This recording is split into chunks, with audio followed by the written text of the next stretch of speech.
વડોદરા શહેરની વિશ્વવિખ્યાત મહારાજા સયાજીરાવ યુનિવર્સિટીના social faculty ખાતે ડ્રગ્સ અવેરનેસ માટેના કાર્યક્રમનું આયોજન કરવામાં આવ્યું હતું।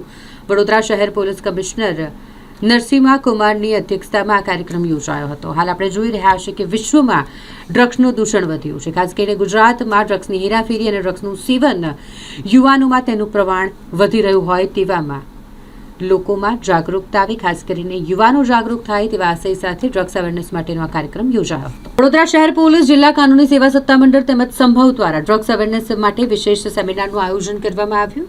ડ્રગ્સના દૂષણ સામે જાગૃતિ ફેલાવવા, ડ્રગ્સની તસ્કરી રોકવા માટે કડક પગલાં લેવા જરૂરી છે અને માટે યુવાનોનું જાગૃત હોવું પણ જરૂરી છે અને માટે સોશિયલ ફેકલ્ટી ખાતે આ ખાસ ડ્રગ્સ અવેરનેસ માટેના સેમિનારનું આયોજન કરવામાં આવ્યું હતું, જેમાં વડોદરા શહેર પોલીસ કમિશનર નરસિમ્હા કુમારની અધ્યક્ષતામાં કાર્યક્રમ યોજાયો, જેમાં Sayajiganj PI, SOG PI, social faculty, work ફેકલ્ટીના ડીન અને પ્રોફેસર, વિદ્યાર્થીઓ મોટી સંખ્યામાં ઉપસ્થિત રહ્યા હતા।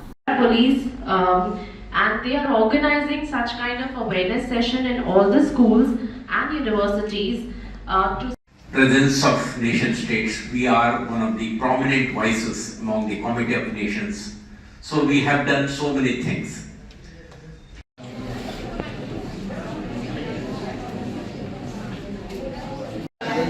How is the Josh? I can't hear that. How is the Josh? Indigenous Act 1988. Today, over a period of time, we have built up to the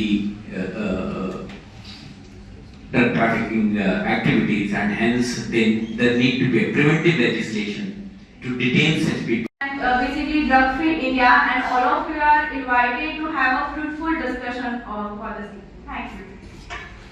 So with this motive we planned today's session.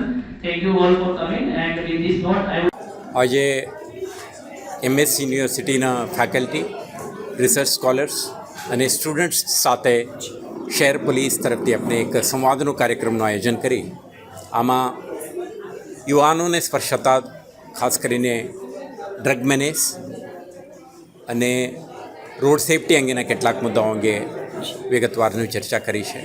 જે વિદ્યાર્થીઓ, જે members of the faculty તરફથી જે પ્રશ્નોત્તરી દરમિયાન જે મુદ્દાઓ ઉપસ્થિત કરવામાં આવેલા, આમાંથી કેટલાક વસ્તુઓ એમના વિદ્યાર્થીઓના કમિટમેન્ટ કે એક વ્યસનમુક્ત વડોદરાના નિર્માણમાં અને સાથે સાથે માર્ગ સુરક્ષાના દૃષ્ટિએ તેઓ પણ કેવી રીતે જોડાઈ શકે, પોતે ટ્રાફિક નિયમોના પાલન કરે, અન્ય શહેરજનો માટે એક આદર્શ બને, તે અંગે પણ એમના કમિટમેન્ટ જતાવી છે।